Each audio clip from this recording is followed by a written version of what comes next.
Singapore ने मंगलवार को दिल्ली के मुख्यमंत्री अरविंद केजरीवाल के उस दावे को खारिज कर दिया जिसमें उन्होंने कहा था कि सिंगापुर में पाया गया कोरोना वायरस का नया स्ट्रेन भारत में संक्रमण की तीसरी लहर ला सकता है। सिंगापुर ने कहा है कि B.1.617.2 वेरिएंट हाल में आए कोरोना के कई मामलों में पाया गया है और यह भारत में ही सबसे पहले मिला था। इससे पहले दिल्ली सीएम केजरीवाल ने केंद्र से अपील की थी कि वह सिंगापुर से आने वाली उड़ानों को तुरंत सस्पेंड करें। उन्होंने कहा था कि सिंगापुर में कोरोना का नया वेरिएंट मिला है जो बच्चों के लिए बहुत खतरनाक है।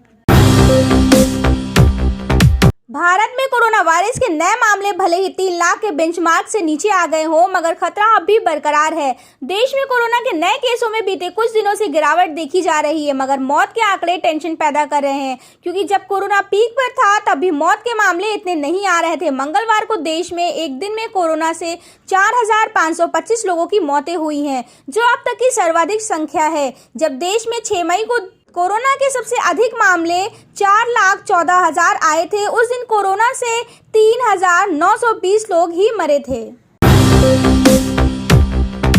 कोरोना का कहर अब महाराष्ट्र और दिल्ली के बाहर भी देश के दूसरे राज्यों में बढ़ रहा है। मई के ही 17 दिनों में अब तक कोरोना से कर्नाटक में 6,790 लोगों की मौत हो चुकी है। इसके चलते कर्नाटक ने कोरोना से मौतों के मामले में दिल्ली को भी पीछे छोड़ दिया है और महाराष्ट्र के बाद दूसरे स्थान पर आ गया है। कर्नाटक में कोरोना के चलते अब तक 22,313 लोगों की मौत हो चुकी है। वहीं दिल्ली में अब तक कोरोना से 21,846 लोगों ने कोरोना से जान गंवाई है। कोरोना की शुरुआत से अब तक कर्नाटक के लिए मई का महीना घातक साबित हुआ है। इस महीने अब तक कर्नाटक में हर रोज करीब 400 लोगों की मौत हुई है। भारत में कोविशील्ड बनाने वाली company serum institute of India SII ने मंगलवार को कहा कि उसने भारत के लोगों के जीवन की कीमत पर कभी टीके निर्यात नहीं किए और वह देश में टीकाकरण मुहिम को सहयोग देने को लेकर प्रतिबद्ध है। कंपनी ने एक बयान में कहा कि पिछले कुछ दिनों से सरकार और सीरम समेत भारतीय टीका निर्माताओं के टीके निर्यात करने के फैसले पर काफी चर्चा चल रही है।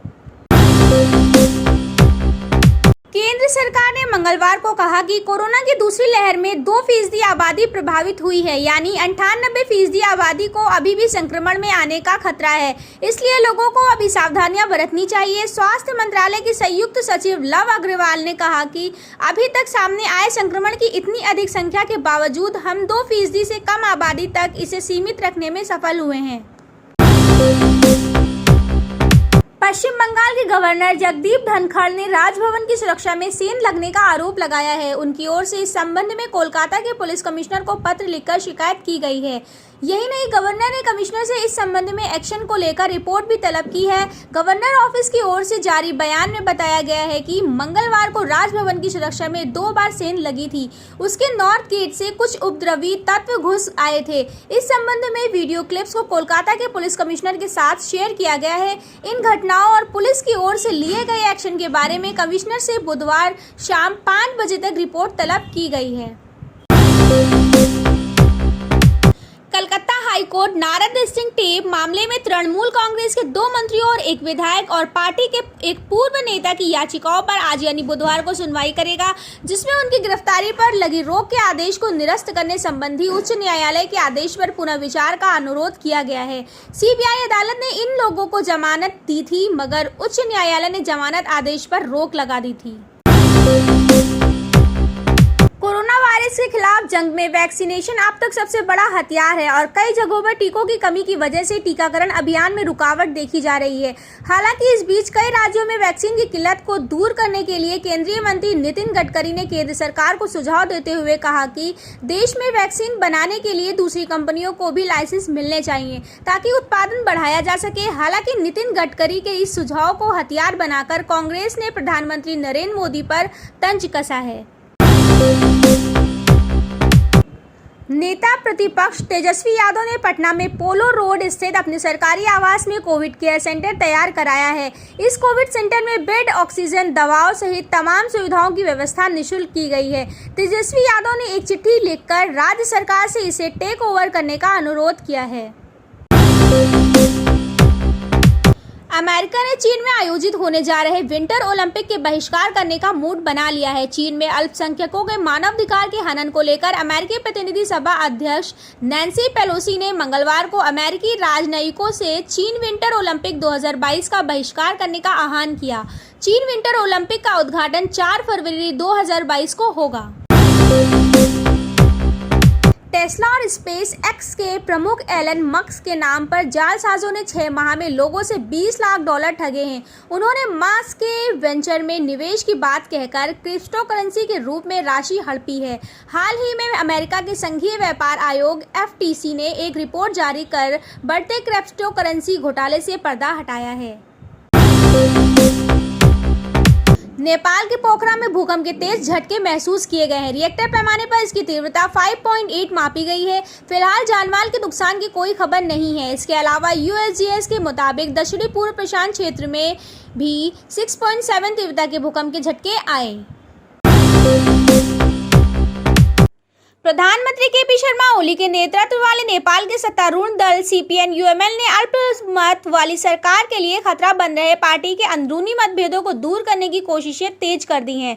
ओली की पार्टी ने दोनों विरोधी धड़ों से 10 सदस्यीय संयुक्त कार्यबल गठित किया है। हिमालय टाइम्स अखबार ने खबर दी है कि नेपाल कम्युनिस्ट पार्टी एकीकृत मार्क्सवादी लेनिनवादी के प्रमुख ओली ने प्रतिद्वंदी धड़े के नेता माधव कुमार नेपाल के साथ अकेले में बात की थी। इसके बाद उन्होंने अंदरूनी मतभेद दूर करने के लिए दोनों धड़ों के 5-5 सदस्यों का एक कार्यबल बनाने का फैसला लिया।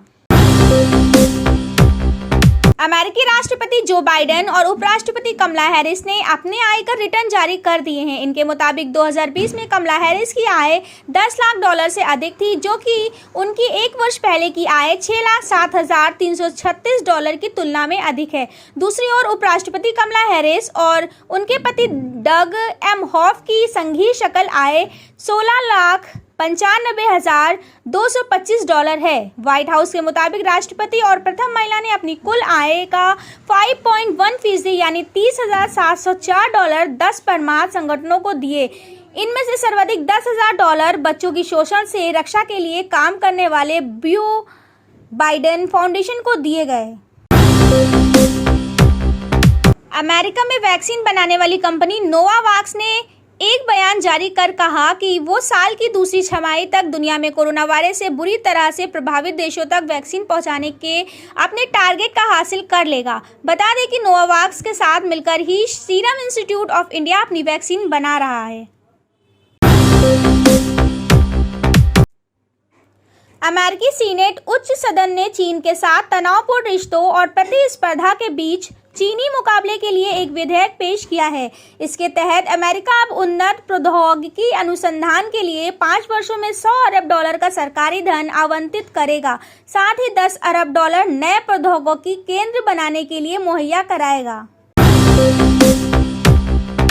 खोजी पत्रकारिता के लिए मशहूर बांग्लादेश की एक वरिष्ठ महिला पत्रकार और बांग्ला दैनिक प्रथम आलो की वरिष्ठ संवाददाता रोजीना इस्लाम को गिरफ्तार कर लिया गया है। उन्हें औपनिवेशिक काल के सरकारी गोपनीयता कानून का उल्लंघन करने के आरोप में गिरफ्तार करने के बाद अधिकार समूहों एवं उनके सहकर्मियों ने विरोध शुरू कर दिया है।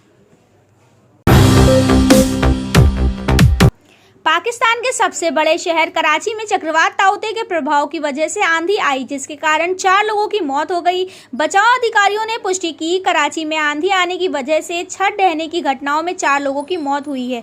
इसके बाद कई हिस्सों में हल्की बारिश भी हुई। मौसम विभाग के अधिकारी ने बताया कि दक्षिणी पाकिस्तान के करीब चक्रवात के प्रभाव और स्थानीय मौसम संबंधी स्थितियों की वजह से आंधी आई। कराची में पिछले 3 दिन से भीषण लू चल रही थी और पारा 44 डिग्री सेल्सियस के पार चला गया था। इजराइल हमास में 8 दिनों से जारी संघर्ष के बीच अमेरिकी राष्ट्रपति ने पहली बार संघर्ष विराम के लिए समर्थन जताया है। रॉकेट मिसाइल युद्ध में दर्जनों फलस्तीनी बच्चों की मौत के बाद भी युद्ध कम होने के आसार नहीं दिखते। इजराइल ने गाजा में आतंकी ठिकानों पर फिर हवाई हमले किए और 6 मंजिला इमारत को समतल कर दिया। हमास आतंकियों ने भी मंगलवार को इजराइल में दर्जनों रॉकेट दागे।